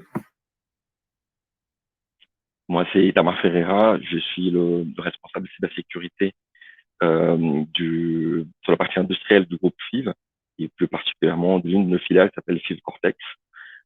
Donc, le cas que nous sommes en train d'aborder actuellement, c'était sur l'une de nos filiales qui va travailler plutôt dans le domaine de la logistique, dans l'agroalimentaire, santé, cosmétique, des autres industries. Et juste avant de parler de ça, c'est important de comprendre le groupe FIV, en fait, c'est un groupe qui a plus de 200 ans d'histoire. On a démarré sur la mise en place des lignes du chemin de fer, notamment l'installation de l'ascenseur de la Tour Eiffel. Aujourd'hui, on accompagne les différentes sociétés dans leur digitalisation, dans la numérisation de leurs différents systèmes industriels. Et ça fait à peu près 1 an et demi que nous avons vraiment démarré fortement cette question de cybersécurité industrielle, étant donné que nos clients ont des systèmes assez critiques.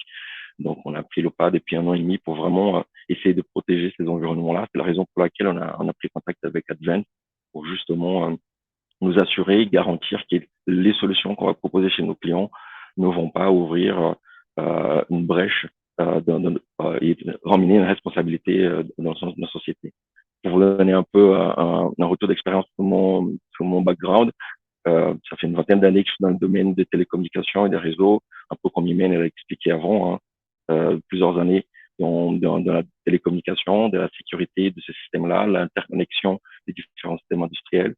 Et depuis quelques années, j'avais travaillé notamment en tant que consultant, notamment en participant d'une très belle aventure française qui s'appelait Centrio. C'était des outils de détection et intrusion dans le milieu industriel. Donc, j'accompagne différentes sociétés dans plusieurs domaines à mettre en place, à identifier les différents risques et pouvoir les accompagner là-dessus. Et ce travail-là, on est en train de le mettre en place depuis 1 an et demi dans le groupe FIV. C'est la raison pour laquelle nous sommes venus demander à Advent justement pour nous accompagner dans cette démarche. Donc, le retour d'expérience qu'on peut faire là-dessus, c'est que cette approche d'audit sur nos outils, ça a permis vraiment de pouvoir identifier des failles relativement simples à l'exploiter, pas par manque de compétences, mais plutôt parce que, comme vous le savez, dans le monde industriel, on va être visé sur la disponibilité des services, on va faire en sorte que les systèmes puissent être redondants, puissent être accessibles aux clients pour ne pas venir provoquer un arrêt de production. Donc forcément, quand vous avez ces points de vue-là, c'est un peu plus délicat pour pouvoir suivre ces différentes protections. Et aujourd'hui, on essaie de faire monter justement en maturité nos différents développeurs, nos différents opérateurs qui vont intervenir dans ces environnements pour permettre justement de les sensibiliser sur les risques, ce qu'on appelle la supply chain, la chaîne d'approvisionnement, qui va justement viser un client final qui pourrait éventuellement avoir un niveau de cybersécurité un peu plus important. Et l'objectif ici, c'est justement de se conformer à leurs exigences et pouvoir les aider, les accompagner en maturité sur ces différents points. Donc, cet état des lieux a permis justement de mettre en place cette notion de sensibilisation, de formation en interne, d'accompagnement de nos différentes équipes pour les sensibiliser sur les risques liés à ces différents métiers.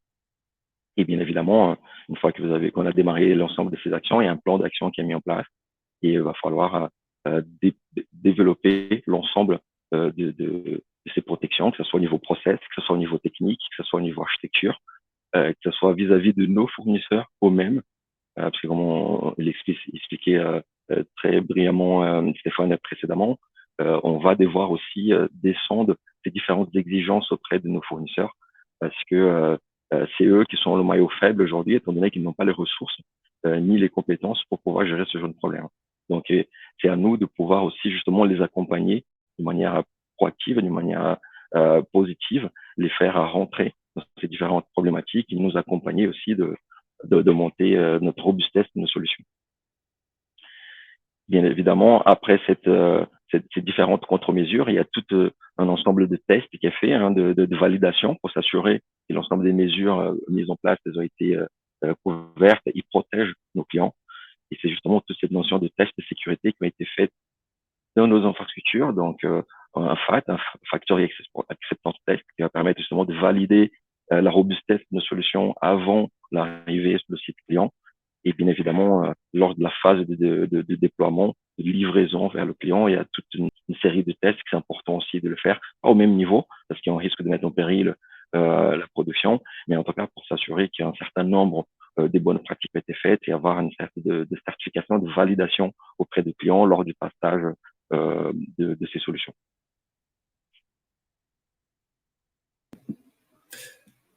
Merci Itamar. Voilà, tu as bien résumé effectivement la démarche et c'est vrai que c'est quelque chose qu'on a bien encouragé. En tout cas, on a bien vu une implication des équipes de FIV. Au début, ça a été voilà, une découverte en tout cas sur ces tests d'intrusion. Mais le but, comme c'est pas spécifique à l'environnement industriel, mais c'est vraiment d'être là plus en accompagnant, d'accompagner les équipes. On n'est pas là pour juste dire si le niveau il est pas bon. Au contraire, c'était très constructif et la démarche en plus proposée effectivement par FIV directement, c'était de poursuivre en tout cas ces tests et de pas souvent. C'est vrai qu'on nous sollicite juste pour un test et puis après voilà on laisse finalement le client continuer à gérer la sécurité. Là, vraiment, il y a une volonté en tout cas de mener ces tests aussi une fois que le produit, chaque produit est prêt avant l'envoi chez le client et directement une fois qu'il est installé chez le client.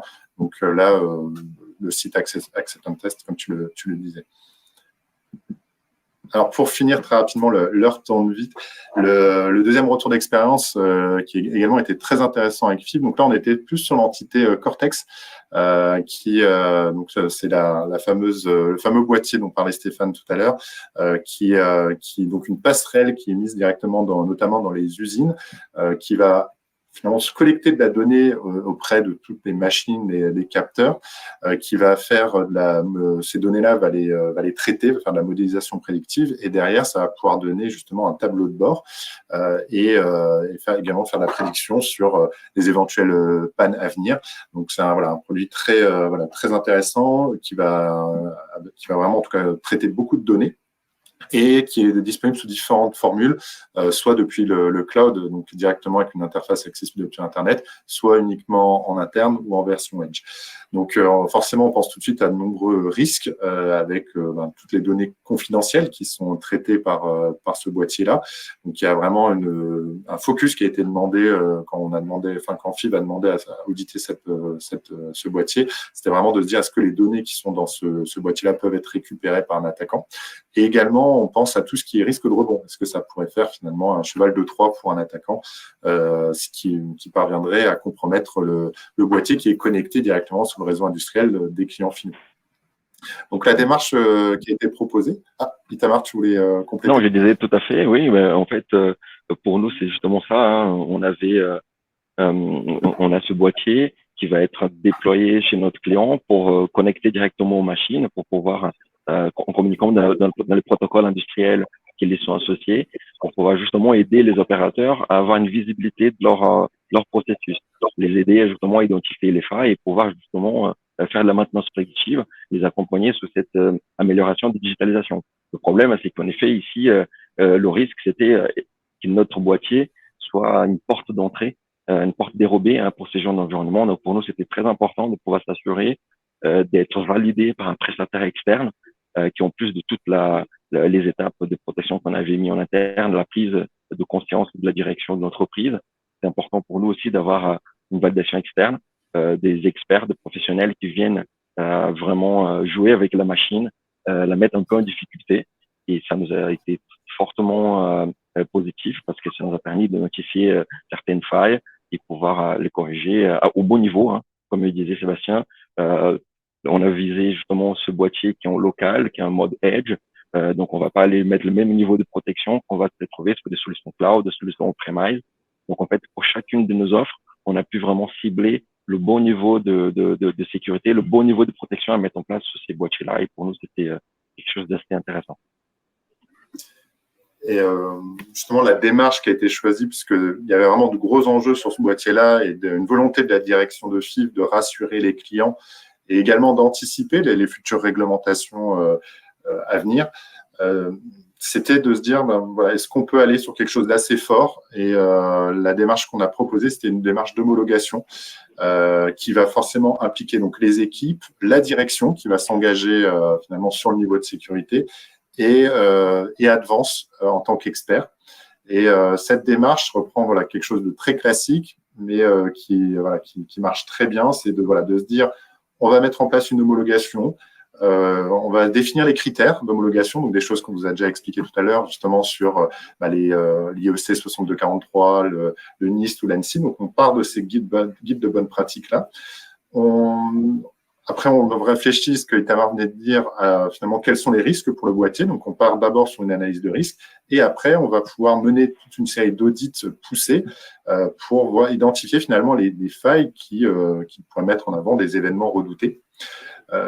Une fois qu'on a mené ces audits-là, on a forcément un plan d'action qui est priorisé en fonction justement de risque de chaque vulnérabilité identifiée. À ce moment-là, le parti qui a été pris, c'était de se dire, par rapport à ce qu'on a trouvé, est-ce qu'on va plus loin? Est-ce qu'on va d'abord corriger les failles? Donc là, FIV est parti directement dans une volonté de corriger les failles et donc d'accompagnement des équipes d'Advance justement pour mettre en place ces failles, pour mettre en place ces corrections, excusez-moi, et d'adapter finalement aussi la mesure en fonction du risque derrière.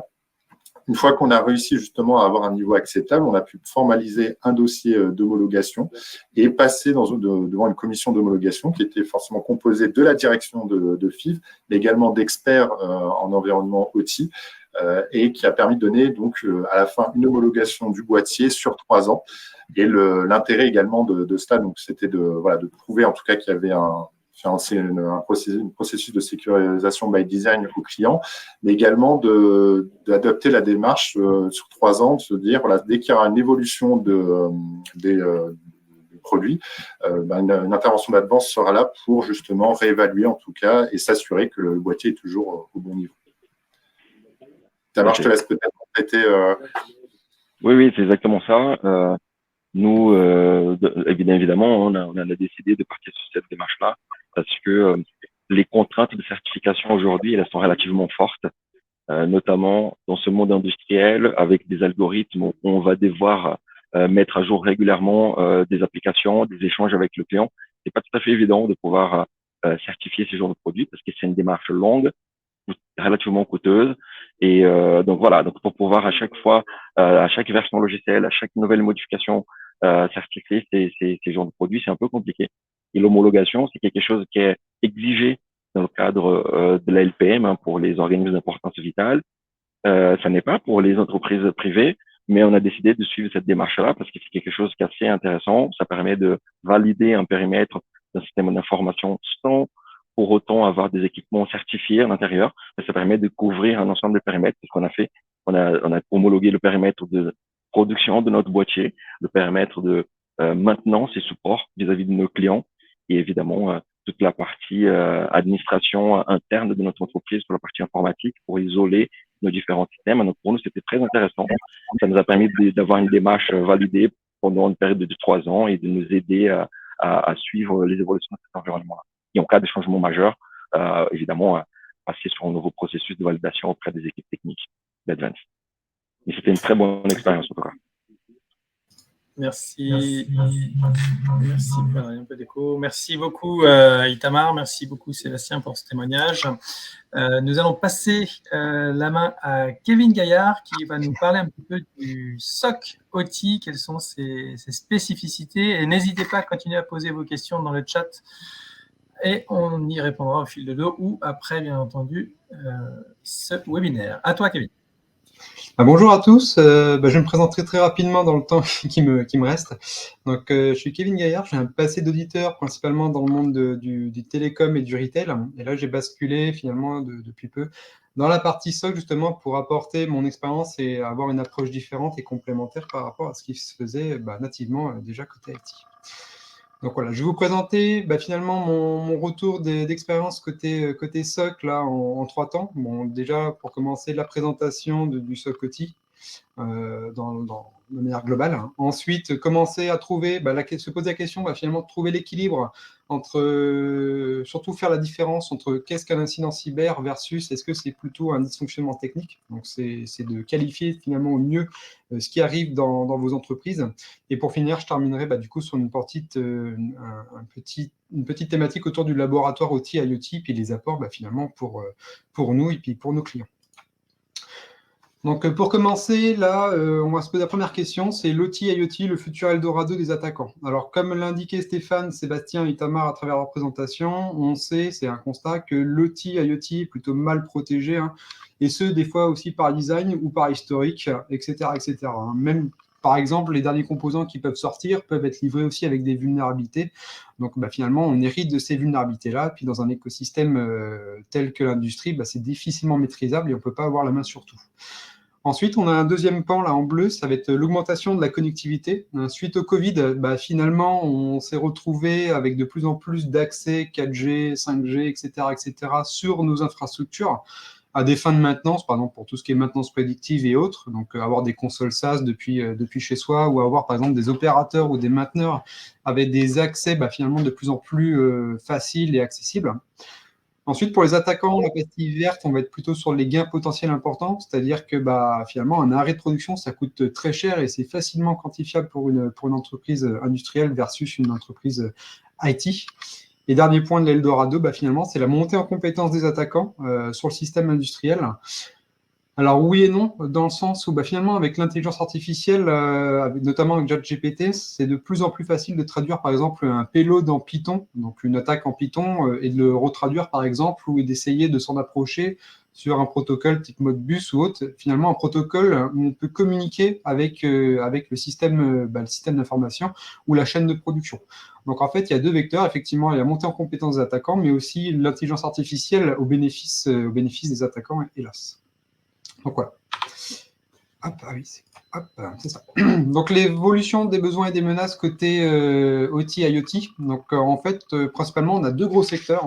On a le secteur plutôt critique où finalement les objectifs sont plutôt stratégiques et le volume d'attaque est plutôt faible. Et en face, on va retrouver finalement l'industrie 4.0 où l'objectif pour les attaquants va être plutôt financier et le volume d'attaque est élevé. Mais dans les deux cas, de toute façon, on a quand même une convergence OT IoT qui nous emmène finalement vers la partie industrie 4.0 où les vecteurs d'attaque finalement sont quand même en commune. On va retrouver tous des accès distants, comme je disais précédemment. On va avoir des rebonds fournisseurs, donc on a de plus en plus de fournisseurs parce qu'on doit s'adapter, finalement, on doit rester entre guillemets à flot par rapport à la concurrence, donc on essaie de proposer de plus en plus de performances et de délivrer de plus en plus de produits ou de services. On a de plus en plus aussi d'objets connectés, notamment des caméras, on peut avoir des badges, on peut avoir par exemple des nettoyeurs automatiques, des AGV, etc., etc. Et notamment la partie phishing aussi qui contribue très fortement aussi à ce type de vecteur d'attaque. Voilà principalement. Ensuite, la partie SOC OT. Donc pourquoi un SOC OT? Donc tout simplement, le SOC OT aujourd'hui, il permet de, comme un phare, un peu de voir ou entrevoir un peu l'avenir où les vulnérabilités ou les failles ou les attaquants qui arrivent un peu sur l'eau, finalement, ça va être d'anticiper, de détecter finalement assez rapidement les éléments qui sont un peu néfastes pour l'entreprise. Et là aussi, le SOC a pour objectif d'avoir une bonne capacité à réagir dans un délai imparti ou dans le délai finalement qui ne soit pas critique pour l'entreprise et s'adapter à vos besoins. C'est-à-dire que si demain, l'entreprise en question a une nouvelle chaîne de production ou autre, finalement, Advent sait mettre en face un bon plan de surveillance à faire en sorte finalement de protéger vos actifs ou vos nouveaux actifs.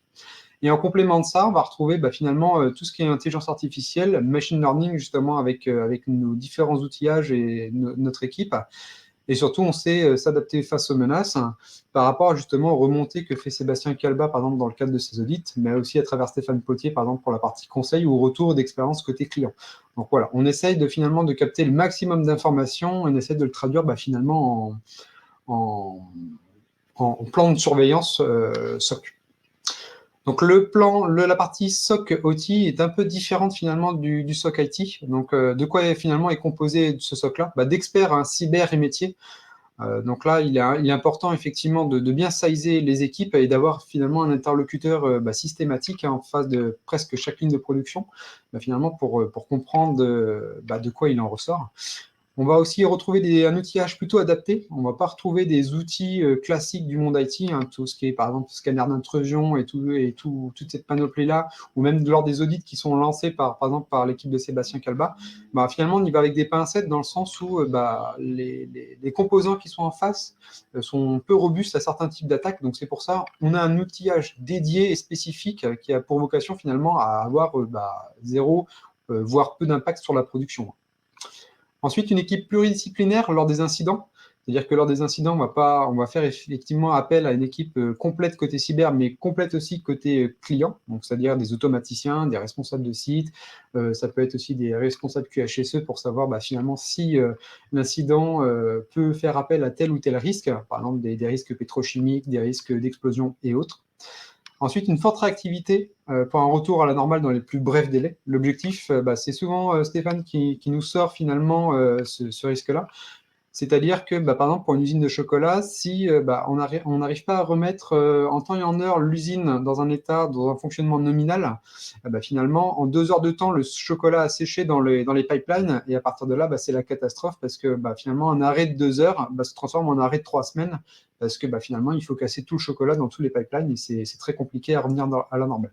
Donc là, l'objectif, effectivement, c'est de revenir dans un état, dans un fonctionnement normal, dans les plus brefs délais. La gestion des vulnérabilités, donc là, elle est un peu différente, comme indiqué par Stéphane ou Sébastien, je ne sais plus. La gestion des vulnérabilités, c'est pareil, on ne fait pas un simple nmap ou un scan d'intrusion classique, dans le sens où les assets en face, il y a de fortes chances pour qu'ils réagissent mal à ce genre de stimuli. Donc voilà, l'objectif, c'est finalement de les lister. C'est important de les lister malgré tout, et pour finalement essayer de les cloisonner, ou au moins, lorsqu'on a un incident SOC, par exemple type WannaCry, se dire, voilà, si on a un incident WannaCry ou une alerte WannaCry, mais que le composant en question derrière n'est pas vulnérable, alors finalement, on peut potentiellement le traduire en faux positif. Donc la gestion des vulnérabilités, finalement, va nous permettre à mieux qualifier un incident sur sa nature. Est-ce que c'est plutôt un faux positif ou pas? L'impact sur la production, comme j'ai dit à l'instant, l'objectif, c'est d'avoir 0 impact sur la production. On vient vraiment se greffer en mode tap ou sur les ports mirroring, justement, pour essayer de ne pas interagir ou de moins interagir sur une ligne de production. Ensuite, des processus et des procédures. Donc là, ça va être tout ce qui va être fiche réflexe, par exemple des automaticiens qui relèvent un incident ou un dysfonctionnement technique, finalement, qu'il ait les outils clés en main pour commencer à pré-traiter ou commencer à pré-qualifier finalement un incident cyber ou un incident qu'il a en face de lui. Voilà, à des fins tout simplement de gagner un peu de temps pour cette question de réactivité. Et dernier point, le SOC IT, il peut être autoporteur, mais ce qu'on préconise chez nous Advent, finalement, c'est de faire un enrichissement avec le SOC IT. Donc, soit avoir, par exemple, des briques ou des logs type EDR ou NDR. Donc, l'objectif, c'est de corréler le maximum d'informations pour tout simplement avoir une qualification et un niveau de détection qui soit le plus rapide et le plus efficient possible. Et nos convictions, donc là, en 3 étapes. Donc la cybersécurité, finalement, des systèmes d'information industriels est essentielle. Comme introduit tout à l'heure, le monde OT est plutôt mal protégé. Les risques et les conséquences sont plutôt graves. Donc tout ce qui est risque pétrochimique, explosion, donc les incidents à la fois sur la population, à la fois sur l'environnement, et la prolifération des attaques et des exigences. Il y a la NIS 2 qui va arriver, effectivement, comme une question qui a été posée tout à l'heure. Effectivement, il y a de fortes chances pour que les entreprises doivent se mettre un peu au diapason, ou doivent se mettre finalement en conformité par rapport à cette directive. On a l'industrie 4.0 aussi qui a une tendance croissante, et on a aussi tout ce qui est partie intelligence artificielle, finalement, qui permet de rendre un peu accessible les protocoles industriels. Pour les attaquants, c'est quand même une aubaine. La question à se poser, c'est suis-je bien finalement préparé à une cyberattaque en 3 étapes? C'est est-ce que vos systèmes sont plutôt bien protégés? Êtes-vous en capacité de détecter une attaque au plus tôt? Donc, effectivement, on peut avoir un SOC IT, mais par exemple, si vous avez par exemple un vecteur d'attaque qui commence ou le patient zéro, finalement, c'est dans la partie OT, bah, finalement, vous n'avez pas réussi à détecter l'attaque au plus tôt, et à partir de là, bah, finalement, on peut avoir une latéralisation sans que vous vous en rendez compte, pour l'exemple.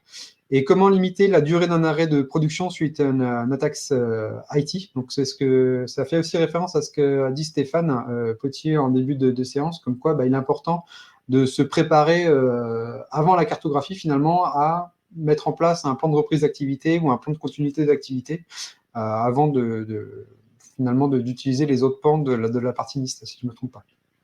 Et troisième point, c'est le SOC managé mutualisé, est une réponse finalement aux défis actuels. Hein. On s'est proposé du 24/7, on a la chance d'avoir des compétences et des ressources en interne. Hein. On a malgré quand même des difficultés de recrutement. Alors pour un client final, ça va être encore un peu plus compliqué encore. Et à savoir que bah, finalement, on essaye de mutualiser le maximum de connaissances et des nouvelles menaces, justement, on les collecte et on en fait bénéficier à l'ensemble finalement des acteurs ou de nos clients. C'est-à-dire qu'un client qui a subi telle ou telle attaque, bah, finalement, on met en place un nouveau plan de détection ou un nouveau plan de service, justement, et on l'étale à 360. C'est-à-dire que le client qui a subi cette attaque-là, on va effectuer une remédiation ou un nouveau plan de sécurisation, mais ce plan de sécurisation, voilà, ne va pas uniquement être pour ce client-là, on va l'étaler à tous les autres clients. Voilà, donc on essaye de mutualiser au maximum ces informations-là. Donc, comme je vous disais tout à l'heure, c'est trouver l'équilibre. Est-ce que finalement, en face de nous, on a plutôt un incident cyber ou est-ce que finalement, on se retrouve plutôt dans un dysfonctionnement technique? Donc là, avant de commencer, il faut avoir une base solide. C'est-à-dire que nous, côté Advance, on s'impose une espèce d'hygiène ou une espèce de qualité. On s'impose finalement de connaître l'environnement. On doit connaître le nombre d'assets, le nombre de sites, les contraintes du client et le fonctionnement en mode nominal. Donc ça, c'est le premier item. Le deuxième item, c'est comprendre les risques. Donc soit à travers une analyse des risques, soit avec des échanges, par exemple, avec un responsable QHSE ou autre. Les conséquences finalement de ces risques-là ou d'une exploitation, est-ce que, comme je disais tout à l'heure, est-ce qu'on a des risques pétrochimiques, des risques pour l'environnement, des risques pour les humains, et connaître ces menaces. Ensuite, le pack de communication, c'est qui doit-on contacter et quand?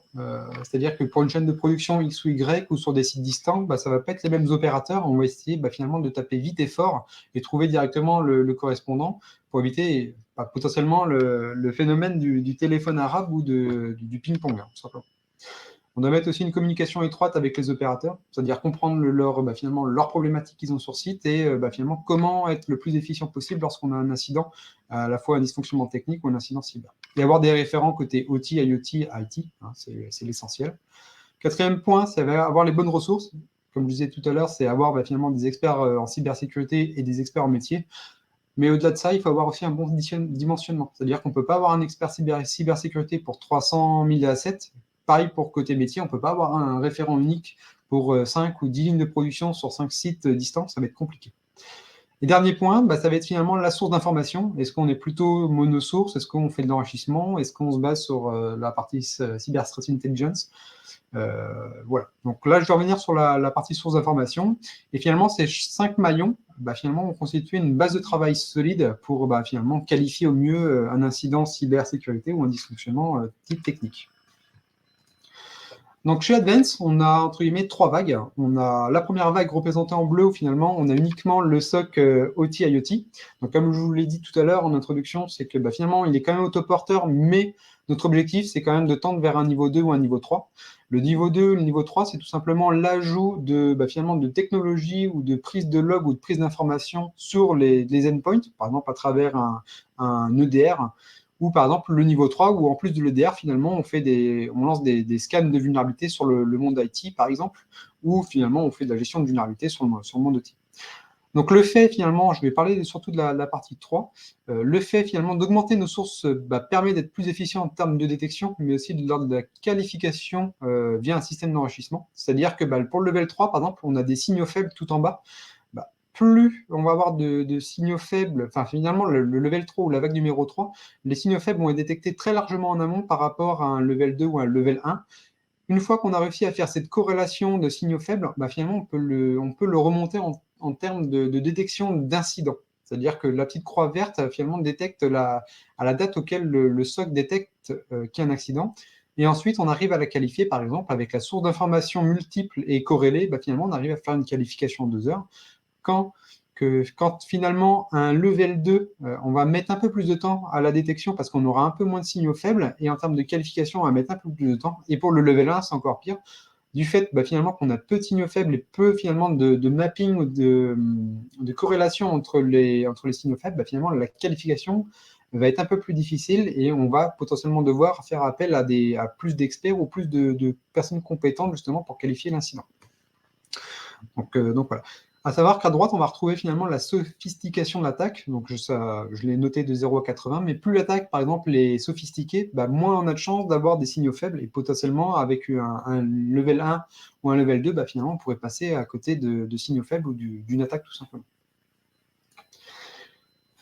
Donc, c'est une reprise de la NIST un peu 84-28 sur cette partie-là, donc la qualification hybride. Tout à l'heure, je parlais un peu du mode finalement, trouver l'équilibre. Donc, on a 3 méthodes de qualification. Soit on a le mode paranoïaque, soit le mode confiance, ou soit un mode hybride. Donc, le mode paranoïaque, c'est finalement, on se sert d'une source cyber, on se sert d'une source métier, comme finalement systématiquement un incident cyber. On le traduit systématiquement en incident cyber. Donc là, ça passe en qualification numéro 2. On va passer beaucoup de temps à la fois avec le métier et à la fois beaucoup de temps côté SOC, finalement pour qualifier cette alerte-là. Donc là, on va retrouver énormément de faux positifs et on va avoir une baisse de confiance côté client. Et ensuite, on a le mode confiance, c'est-à-dire que on part du principe que on ne prend pas les sources métiers, on prend uniquement les sources cyber.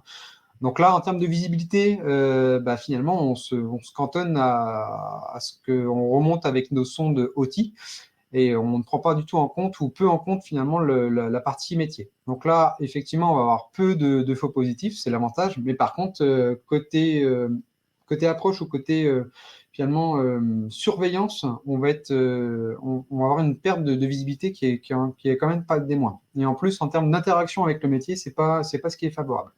Donc, côté Advent, ce qu'on propose, finalement, c'est un micmac. Ce qu'on essaie de prendre, c'est à la fois la source cyber, la source métier. On le traduit finalement en détection d'incident. On fait une préqualification et on se pose 2 questions. Est-ce que le macro-risque est plutôt moyen ou important? Et est-ce que l'incident est plutôt atypique et peu commun? Donc là, l'incident atypique et peu commun, c'est des choses où on aura finalement ça va être la source métier qui va nous aider sur cet item-là. Et en fonction des différentes réponses, soit finalement on sort, on ne traite pas, ou on met une surveillance finalement un peu passive de ce micro-incident-là, ou soit finalement on passe dans une deuxième qualification de niveau 2, où là on va passer un peu plus de temps pour essayer de traduire dans les meilleurs délais finalement l'incident de sécurité. Et la modélisation finalement de l'équilibre, là on parlait des 3 points, le mode hybride, confiance et paranoïaque. On s'aperçoit que le mode hybride finalement il a un bon taux de couverture avec un enrichissement IT et OT, donc on essaie de réduire au maximum les faux positifs, et on a quand même pas mal d'échanges avec le métier. L'objectif c'est que par exemple à un niveau 1, finalement on a un taux de couverture qui est plutôt moyen, mais l'objectif c'est qu'avec les différentes vagues ou avec différents levels finalement qu'on tende vers le moins de faux positifs possible, et du coup une meilleure satisfaction côté client et un taux de couverture qui est largement acceptable. Le taux de sollicitation des équipes OT est plutôt moyen. Ensuite, on va parler de la partie confiance. Donc là, le méthode l'équilibre plutôt confiance et le taux de couverture est plutôt moyen. L'enrichissement uniquement IT, comme je l'ai dit tout à l'heure. Par contre, l'avantage, c'est qu'on a une sollicitation des équipes OT qui est plutôt faible. Donc là, si effectivement, il n'y a personne en face pour nous aider à qualifier un incident de sécurité, c'est un mode qu'on pourrait potentiellement adopter, mais on essaie le maximum possible de tendre vers l'hybride. Et ensuite, le mode paranoïaque, c'est-à-dire qu'on a un beau taux de couverture de manière globale. Le nombre de faux positifs est assez finalement nombreux. On a une perte de confiance avec le client, mais la sollicitation avec les équipes OT finalement est plutôt forte. Donc ça, c'est un mode qu'on essaie d'écarter le plus souvent possible. Donc n'hésitez pas si vous avez des questions. Et je termine là, du coup, dans le temps qui est... je vais dépasser un petit peu. Donc, le laboratoire, pour faire simple, donc c'est un incontournable pour muscler les équipes cybersécurité industrielle. Donc, pour faire simple, le laboratoire OT, c'est quoi en 3 points? Ça va être la qualité et l'adaptation, finalement, de du contexte client et des contextes autour de la menace. La formation et les exercices, c'est-à-dire que côté formation, on a peu de formations outils qui sont présentes encore sur le marché. L'objectif, c'est de se former pas dans un cas client, mais à travers un laboratoire qu'on puisse finalement manipuler de long en large tous les aspects de la partie outil et les exercices qu'on ne peut pas finalement jouer côté client. Donc là, on va les jouer finalement à travers le laboratoire. Et dernier point, c'est tout ce qui est sensibilisation et accessibilité. Donc ça, on va à la fois le sensibiliser à travers, par exemple, une communication ou exposition de notre savoir-faire à travers, par exemple, un forum comme le FIC. Et l'accessibilité, c'est rendre finalement accessible l'ensemble de la maquette ou du laboratoire à toutes les parties prenantes côté interne à Advance. Donc, tout simplement, pour la partie qualité, on peut améliorer la partie de la qualité des alertes via la Blue Team, à travers finalement le traitement des faux positifs et des verbatims. Côté opérationnel, en exerçant la Green Team à travers différentes qualifications, recettes, faire des POC, tester des architectures. Donc ça, on va pouvoir le tester directement au laboratoire. Le benchmark des solutions outils sur le marché. Donc là, l'objectif, c'est de benchmark des solutions. C'est tout simplement ne pas forcément tout miser sur une seule technologie. L'objectif, c'est de la mesurer dans le temps et de voir la tendance. Est-ce qu'on a plutôt une tendance haussière finalement sur ce type d'outillage ou est-ce que finalement la tendance est plutôt à la baisse sur ce type d'outillage? Donc voilà, c'est d'essayer de capter, d'essayer de suivre dans le temps finalement les indicateurs de notre outillage. La formation interne sur des environnements vivants et accessibles, comme je disais tout à l'heure, et jouer des exercices OT-IoT avec des équipes internes. Voilà, donc à travers la Red Team ou à travers, par exemple, l'équipe CERT si besoin. Donc, comment ça se représente? Il me semble que c'est ma dernière slide. Grâce au laboratoire, finalement, la Red Team a un vrai terrain de jeu, c'est-à-dire que, contrairement à un cas client, la Red Team, la partie pentest, est sans limite, sans impact, et il peut descendre assez bas, finalement, dans le modèle pur du. Donc là, ils peuvent directement descendre au niveau 0, niveau 1. Et l'objectif, finalement, c'est que ces tests d'intrusion-là sont au bénéfice de la Blue Team. C'est-à-dire que nous, on va essayer de traduire finalement ces injections ou ces attaques-là en plan de surveillance. Et ce plan de surveillance-là, l'objectif, ça va être de réduire le temps de détection et de qualification de ces alertes qui vont être stimulées par les équipes de Sébastien Calva. Voilà. Côté injection Blue Team, donc là, on peut aussi reprendre des cas clients. On a une détection de base qu'on a nativement, c'est-à-dire qu'on a notre catalogue de règles et notre catalogue de détection. L'objectif, c'est d'échanger le plus souvent possible avec la Red Team. L'objectif, comme je l'ai dit tout à l'heure, ça va être de réduire le temps et la détection de qualification. Et pour ça, on essaye de faire une détection avec le plus d'enrichissement possible et ça passe aussi, bien sûr, par l'amélioration des règles. Et dernier point, là, c'est rester à flot avant la prochaine vague. Donc là, chez Advance, finalement, à travers ce laboratoire-là, on s'efforce finalement d'entrevoir un peu l'avenir, de construire finalement notre phare. On rajoute des briques tous les jours. L'objectif, c'est de voir ce qu'il y a comme menace après la prochaine vague. On sait que là, finalement, la NIS2, l'intelligence artificielle et finalement la corrélation ou le rapprochement de l'OT-IoT nous emmène vers l'industrie 4.0. Donc là, l'objectif, c'est de ne pas subir la vague et bien sûr de rester d'avoir une vision assez haute finalement pour anticiper ce qui va arriver dans les prochains jours, dans les prochaines semaines et dans les prochains mois. Et voilà pour cette petite présentation du laboratoire. Merci Kevin. Oui, donc ce laboratoire est vraiment quelque chose d'essentiel pour nous. Il y a un point particulier sur lequel il faut vraiment être absolument conscient. Moi, je prends toujours le schéma de la sécurité incendie. Pour moi, la cybersécurité et la sécurité incendie, c'est deux choses extrêmement similaires. Vous n'avez pas un feu chez vous tous les jours. Les pompiers, eux, gèrent des feux tous les jours. Mais du coup, le labo, ça sert à s'entraîner. Au niveau des SOC, on a relativement peu d'attaques purement industrielles sur les systèmes industriels aujourd'hui. Ça s'amplifie, mais on reste sur un niveau qui est plutôt faible en termes d'attaques purement outils. Et il est indispensable que nos personnels, au niveau du SOC, nous soient entraînés aux attaques outils. Et le lab, pour ça, est essentiel. Parce qu'en fait, si on a des gens qui sont finalement peu sollicités par les attaques outils, le jour où il y en a une, ils ne sont pas prêts. Et donc ça, c'est l'intérêt de ce lab également. Merci à tous. On a dépassé un petit peu de 5 minutes le timing, on en est désolé. Le mot de la fin, Benjamin, peut-être, si tu es disponible pour la partie des replays et de la suite Yes. de cet événement. Tout à fait, merci à tous. Donc les replays seront disponibles très très rapidement, puisque dans quelques minutes, ça sera disponible sur Livestorm, et puis on diffusera sur notre site des replays en plusieurs morceaux. On va découper cette matinée en 4 capsules. Merci à tous les intervenants, en particulier aux intervenants externes qui ont pris le temps de participer ce matin. Et pour celles et ceux qui le souhaitent, on se retrouve demain pour la dernière journée pour parler communication, valorisation de la démarche cyber, échange avec le COMEX, avec les retours d'expérience des directeurs cybersécurité de Suez et de la Caisse des dépôts. Merci et bonne journée, à bientôt. Merci bien, bonne journée. Bonne journée.